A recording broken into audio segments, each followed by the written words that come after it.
विपिन बाबू एक कवि थे जिन्हें दुनिया में सबसे ज्यादा सुंदर रचना महिलाएं ही लगती थीं। इनकी कविताओं में भी सिर्फ महिलाओं के रूप, सुंदरता और यौवन की ही तारीफ हुआ करती थी। जैसे ही किसी महिला का जिक्र होता तो ये अलग और सुंदर सी कल्पना की दुनिया में चले जाते थे। इन्होंने अपने जीवन में भी एक ऐसी ही सुंदर महिला की कल्पना की थी। विपिन बाबू के मन में था कि उनकी पत्नी फूल सी कोमल, सूरज जैसी चमक, कोयल सी आवाज और सुबह की लाली से शोभित हो। अब विपिन बाबू के कॉलेज की परीक्षा भी खत्म हो गई थी।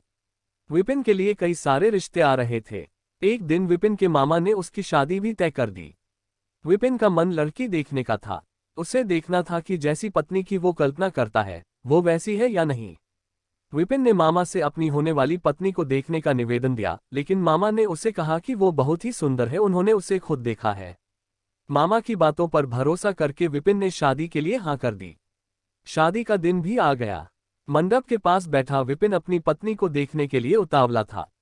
होने वाली पत्नी को उसने गहनों से सजा हुआ देखा।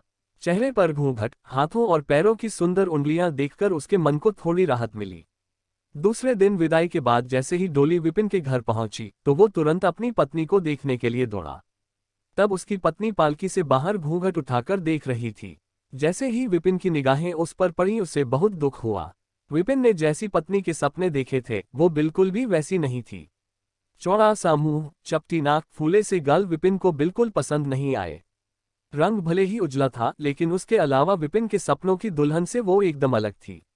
विपिन की सारी खुशी गुम हो गई। उसे मामा पर काफी गुस्सा आया, जिन्होंने लड़की की तारीफों के पुल बांधे थे। सबसे पहले उसने मामा से लड़ाई की, उसके बाद ससुराल वालों से और फिर अपने घर वालों से। विपिन के मन में हुआ कि इस महिला के साथ किस तरह से पूरा जीवन बिताऊंगा। इसके साथ पूरा जीवन मुझे कांटों भरा लगेगा। मैं सोच भी नहीं सकता कि ऐसी महिला से मेरी शादी हो गई है।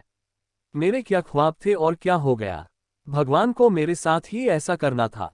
फिर उसके मन में हुआ कि शादी मैंने जबरदस्ती तो की नहीं थी। अब इस लड़की को क्या पता था कि पत्नी को लेकर मेरे क्या सपने थे। इसमें इसका क्या दोष है। इस सोच के बाद भी विपिन का दिल उसे स्वीकार करने को तैयार नहीं था। वो घंटों श्रृंगार करती थी, अपने बाल संवारती थी, लेकिन विपिन के मन को बिल्कुल भी नहीं भाती। विपिन हरदम उससे दूर भागता था और उसकी पत्नी पूरे भाव के साथ उसकी सेवा करना चाहती थी। होते होते विपिन घर में पल भर भी नहीं टिकता था। जब भी विपिन की पत्नी आशा उससे कुछ बात करने की कोशिश करती वो उसे दो खरी खोटी सुना देता। विपिन रोज दोस्तों के साथ बाहर जाता और पत्नी घर में उसका इंतजार करती रह जाती। काफी दिनों के बाद जब विपिन घर खाना खाने के लिए आया तो आशा ने कहा कि आप मेरी वजह से घर में रहना ही छोड़ देंगे क्या। विपिन ने मुंह मोड़ते हुए जवाब दिया, घर में ही तो रहता हूं। बस आजकल नौकरी ढूंढने के लिए ज्यादा दौड़ भाग करनी पड़ रही है। आशा ने कहा, मैं खूब जानती हूं कि आप घर में क्यों नहीं टिकते हैं। आप किसी डॉक्टर से बात करके मेरा चेहरा वैसा क्यों नहीं बना देते जैसा आप चाहते हैं। विपिन से चिढ़ते हुए कहा, क्यों तुम बेवजह फिजूल की बातें कर रही हो। तुम्हें यहाँ आने के लिए किसने कहा। उसकी पत्नी ने पूछा, जब आपको किसी चीज से परेशानी है तो उसका इलाज भी करना होगा ना। विपिन बोला, भगवान जिस काम को नहीं कर पाया उसे मैं कैसे कर दूंगा।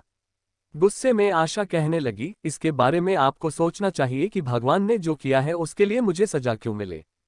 हर तरह की सूरत वाले लोग दुनिया में हैं, लेकिन उनके पति ऐसा व्यवहार उनसे नहीं करते। विपिन ने झल्लाते हुए जवाब दिया कि क्या मैं तुमसे कोई गलत व्यवहार करता हूं। क्या कभी मैंने तुमसे लड़ाई की है। तुम ही मेरे सामने आकर मुझसे बहस करने लगती हो। ये सब सुनकर आशा वापस चली गई। उसे लगा कि इन्होंने मेरे प्रति अपना दिल पत्थर का बना लिया है। अब ये मेरी एक नहीं सुनेंगे। इधर विपिन का ऐसा रवैया देखते देखते आशा बीमार हो गई। वो अपनी जिंदगी से निराश थी। उधर बीमार आशा को देखने विपिन एक बार भी नहीं गया। उसके मन में था कि इसे कुछ हो जाए तो इस बार अपनी पसंद की लड़की से शादी कर लूंगा। अब तो विपिन को और भी छूट मिल गई थी। पहले कभी कभी आशा रोकती टोकती और बाहर जाने की वजह पूछ लेती, लेकिन अब विपिन पूरी तरह आजाद था। गलत आदतों में पड़कर विपिन सिर्फ अपने पैसे ही बर्बाद नहीं कर रहा था, बल्कि सेहत और चरित्र सब कुछ खो रहा था। होते होते विपिन का पूरा शरीर पीला और कमजोर पड़ने लगा। शरीर में सिर्फ हड्डियां ही नजर आ रही थीं और आंखों के आसपास काले घेरे व गड्ढे पड़ गए थे। अपने चेहरे को देखकर रोज विपिन उसे संवारने की कोशिश करता, लेकिन कुछ हो नहीं पाता। एक दिन महीनों से बीमार पड़ी आशा बरामदे के पास चारपाई पर लेटी थी। उसने विपिन को काफी समय से नहीं देखा था, इसलिए किसी से विपिन को बुलावा भेजा। आशा के मन में था कि बुलावा तो भेज दिया है, लेकिन वो आएंगे नहीं। आशा का बुलावा मिलने पर आज विपिन पहले की तरह झल्लाया नहीं। वो बिना संकोच किए आज आशा के पास जाकर खड़ा हो गया। जैसे ही आशा ने उसे देखा तो हैरान हो गई। उसने पूछा, क्या आप बीमार हैं? बहुत दुबले हो गए हैं और पहचान में भी नहीं आ रहे हैं। विपिन ने कहा, जिंदा रहकर भी अब क्या करना है? आशा ने नाराज होते हुए विपिन का हाथ पकड़कर चारपाई पर बैठा दिया और बोली, दवाई क्यों नहीं करते? आज आशा के इस तरह उसे खींचने पर विपिन नाराज नहीं हुआ। उसके व्यवहार में वो कड़वाहट नहीं थी। उसका गुस्सा जैसे पिघल गया था। चारपाई में बैठते ही विपिन ने जवाब दिया, अब दवाई से मेरा कुछ नहीं होगा। मौत ही मुझे अपने साथ लेकर जाएगी। मैं ऐसा तुम्हें दुख देने के लिए नहीं कह रहा हूं। मैं भयंकर रोग से ग्रस्त हूं और अब मैं बच नहीं सकता। इतना कहते ही विपिन चारपाई पर बेहोश होकर गिर गया। उसका पूरा शरीर कांपने लगा और पसीना पसीना हो गया। विपिन की ये हालत देखकर महीनों से बीमार पड़ी आशा झट से बिस्तर से उठ गई।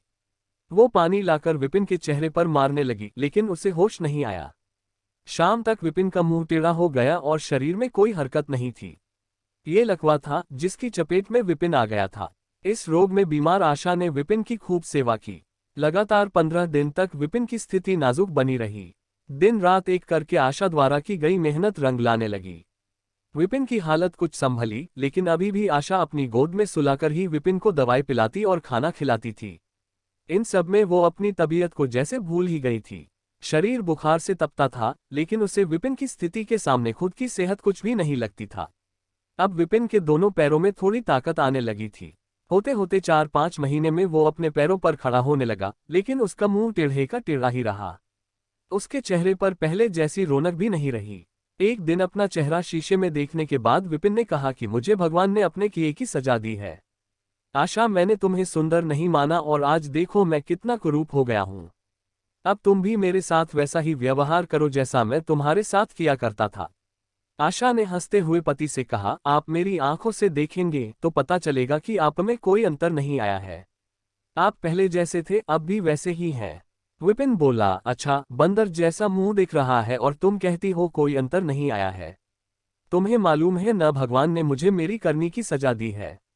सबने खूब जतन किए, लेकिन विपिन का मुंह सीधा नहीं हो पाया।